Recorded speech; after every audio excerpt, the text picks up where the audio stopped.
अच्छा, तो last lecture के अंदर हमने बहुत थोड़ा पढ़ा था और आज भी हम थोड़ा ही पढ़ेंगे।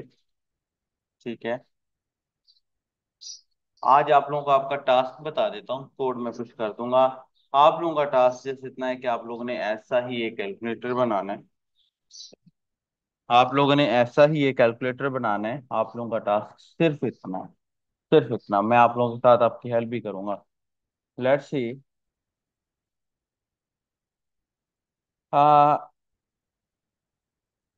कल के लेक्चर में हमने ये अलर्ट्स बनाए थे छोटे मोटे से, ठीक है। और एक आपको मैंने document dot gate element by ID education dot inner HTML बताया था। डॉक्यूमेंट का मतलब मैंने बताया था वेब पेज, जो मैंने लिखा भी हुआ है। एलिमेंट का मतलब मैंने बताया था टैग। और आईडी का मतलब वो जो हम आईडी इस्तेमाल करते हैं वो। डॉट इनर HTML का मतलब था कि HTML के अंदर जो भी हमने पोस्ट करना हो, HTML के अंदर जिनके दो टैग्स के अंदर हमें कुछ लगाना है, तो हमें उसकी आईडी को पकड़ के उसको इनर HTML में डालना पड़ेगा। अब मिसाल के तौर पे फिर उसके बाद कल मैंने ये कैलकुलेट के नाम का एक फंक्शन बनाया।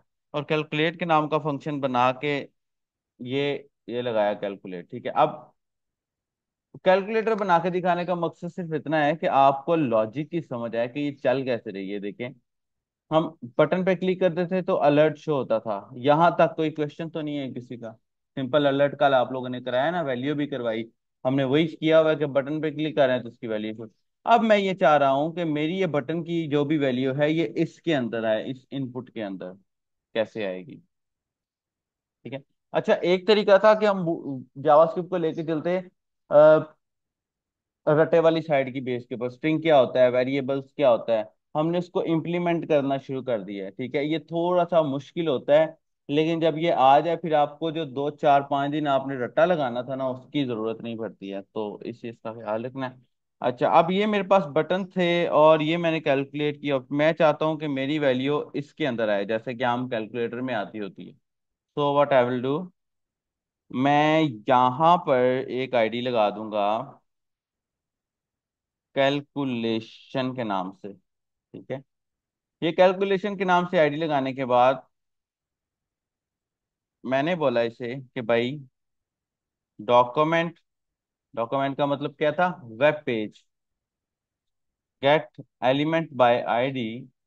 उस एलिमेंट को पकड़ो, उस टैग को पकड़ो जिसकी आईडी ये है। ये इसने कर लिया सिलेक्ट। फिर मैंने इसको बोला उसकी वैल्यू को सिलेक्ट करो और उसकी वैल्यू में ये भी डाल दो। समझ आया? वेब पेज को पकड़ो, उसके वेब पेज के अंदर जाके इस आईडी के टैग को पकड़ो और इस आईडी के टैग के बाद उसकी वैल्यू को सिलेक्ट करके उसके अंदर ये बी डाल दो।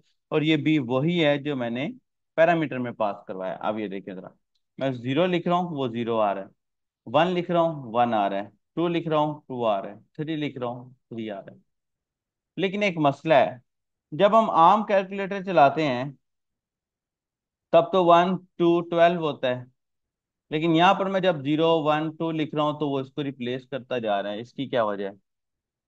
इसकी वजह ये है कि ये 0 है ना, जब मैं 1 पे क्लिक करता हूँ ना तो बी में ये ये जो हमारा पैरामीटर है बी, इसके अंदर जो कुछ भी आ रहा है वो उसको उसके ऊपर रिप्लेस करता जा रहा है।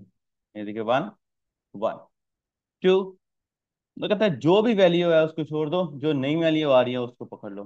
3 3। अब मुझे एक बात बताइए, अगर मैं 1 + 2 लगाता हूं तो कितना हुआ? 3। और अगर मैं A + B लगाता हूं तो कितना हुआ? AB। क्यों? 1 + 2 = 1 2 क्यों नहीं हुआ? क्यों नहीं हुआ? क्यों? क्योंकि ये एक इंटीजर है। इंटीजर का मतलब 0 1 2 3 जो हमारी गिनती होती है। और ये एक स्ट्रिंग है, यानी कि अल्फाबेट। स्ट्रिंग का मतलब ABC वगैरह। ठीक है। तो हो क्या रहा है कि जब मैं यहाँ पर 0 पे क्लिक करता हूँ तो वो 0 आ जाता है, 1 पे क्लिक करता हूँ तो वो उसको 1 पे ले जाता है। मैं ये चाहता हूँ कि मेरी ये वाली वैल्यू कुछ इस तरह की स्ट्रेटजी बनाए कि मैं जीरो पे क्लिक करूं तो जीरो, वन पे क्लिक करूं तो यहाँ पर जीरो वन आना चाहिए। तो व्हाट आई विल डू, मैं ऐसा करता हूँ, मैं इसको कमेंट करके पहले एक वेरिएबल बना लेता हूँ ऑलरेडी वैल्यू के नाम से, ठीक है। वेरिएबल ऑलरेडी ऑलमोस्ट एक वर्ड का होना चाहिए, मैं आप लोगों के लिए बना रहा हूँ ताकि आप लोगों को इसकी समझ आ जाए। ऑलरेडी जो भी इसके अंदर वैल्यू है पहले मैं उसको उठा लेता हूँ। मैं कहता हूँ भाई document dot gate element by ID, और आईडी के अंदर कैलकुलेशन दे के डॉट वैल्यू को उठा लिया। अब ये मेरी आईडी यहाँ पर ये मेरी वैल्यू को उठा लेगी पहले।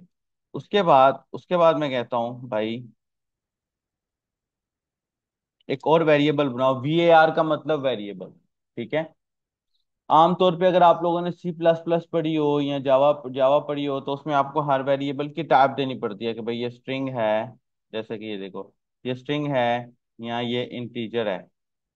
जावास्क्रिप्ट में ऐसा नहीं है, या वार दे दो या लेफ्ट दे दो।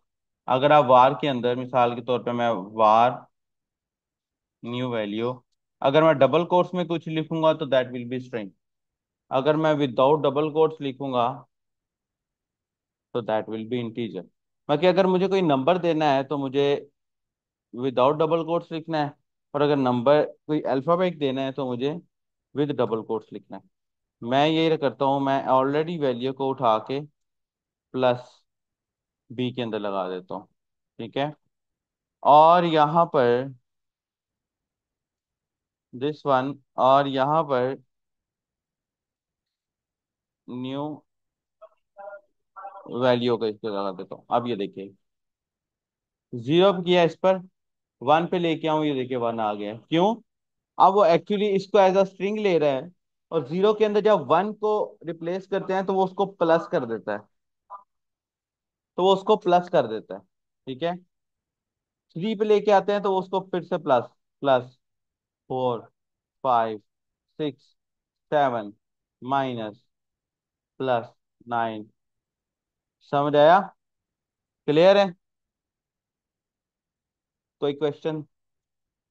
क्लियर है? फिर से पूछो।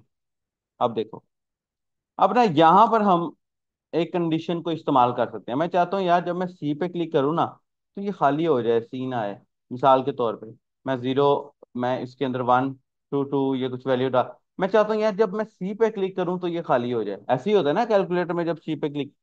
तो मैं यहाँ पर एक कंडीशन इस्तेमाल करूंगा, इफ का मतलब अगर, अगर B is double equal to C, ठीक है। B is double equal to C, double equal to का मतलब कीप इन माइंड, ये मैं आपको साथ साथ चीजें बता रहा हूँ। सिंगल इक्वल टू का मतलब है कि स्टोर अ वैल्यू, कि जब आपने वैल्यू को स्टोर करना हो। ये देख रहे हैं, ये हमने सिंगल इक्वल टू लगाया है। डबल इक्वल टू का मतलब है जब आपने वैल्यू को कंपेयर करना हो। ये हम कंपेयर कर रहे हैं ना कि जो आने वाला बी है सी के इक्वल है कि नहीं है। अगर तो वो सी के इक्वल हो,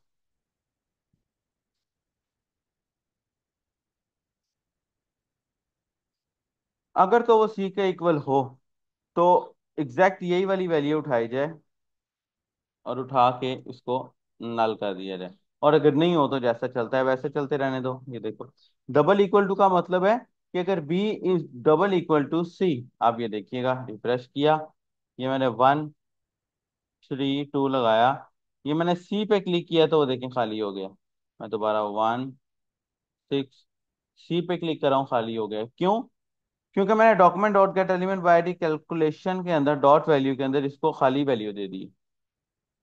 इसी तरह अब मैं चाहता हूँ कि यार जब सिक्स प्लस सेवन लिखा हो तो मैं जब इक्वल टू पे क्लिक करूं तो मेरी इक्वेशन रिजॉल्व हो जाए। तो यहां पर मैं लगाऊंगा एल्स इफ।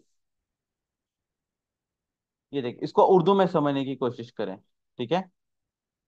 इसको उर्दू में समझने की कोशिश, इफ, अगर, एल्स इफ, अगर तो ये हो तो ये कर दो, अदरवाइज ये कर दो, वरना ये कर दो। बहुत इजी है, इसको उर्दू में समझने की कोशिश करें। जैसे कि मैं इसको बोलता हूँ B is double equal to equal, ठीक है।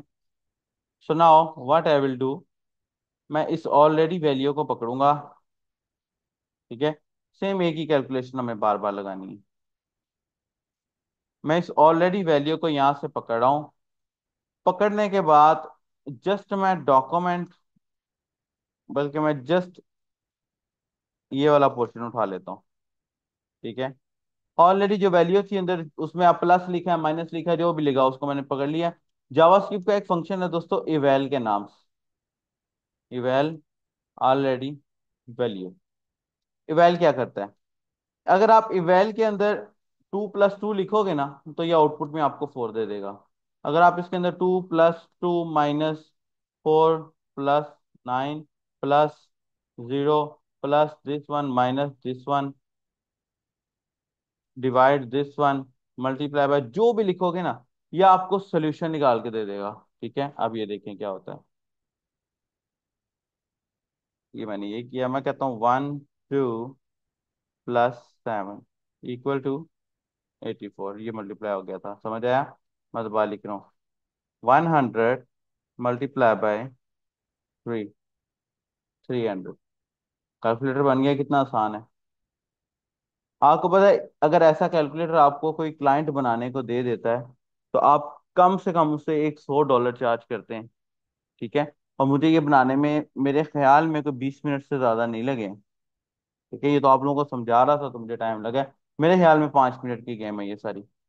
This 1 plus this 1 and this 1, 3344, ये देख रहे हैं आप। ओवरऑल 23 मल्टीप्लाई बाय कुछ भी आप इसके अंदर लिख दें, माइनस, ये आपको एरर नहीं देगा। मल्टीप्लाई बाय, ये देख, ये आपको एरर नहीं देगा। ये क्या है, एक फ्रंट एंड की हद तक फंक्शनलिटी है। 23 + 7 161। अगर मैं स्क्रीन को रिफ्रेश करूंगा तो ये गायब हो जाएगी, क्यों? क्योंकि ये स्टैटिक फंक्शनैलिटी है, डायनामिक फंक्शनैलिटी नहीं है। यहां तक कोई क्वेश्चन है किसी का तो पूछ लें। कोई क्वेश्चन है किसी का? मैं कोड को गिट पे पुश कर रहा हूँ।